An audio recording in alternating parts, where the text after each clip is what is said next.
আমরা এখন বাসের মধ্যে আছি, রাজশাহী মেডিকেলে যাব, তাই রওনা দিয়েছি। তো সবাই দোয়া করবেন, আমার জামাই একটু অসুস্থ, তার প্রেশার নিয়ে সমস্যা। এই তো চলে আসছি রাজশাহী মেন গেটে, এখন ভিতরে প্রবেশ করব। তো জানি না ভিতরে গিয়ে কি অবস্থা কেমন হবে, গেলে বুঝতে পারবো।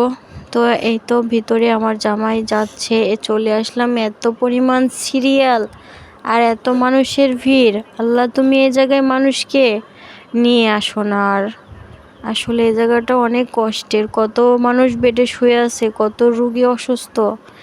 এই তো সমস্ত দেখায়, রিপোর্ট সেকশনে চলে আসলাম রিপোর্ট নেওয়ার জন্য।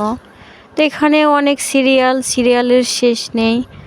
তো সবাই দোয়া করবেন যেন রিপোর্টটা ভালো হয় এবং সুস্থ হয়ে যেতে পারি ওষুধ খেয়ে।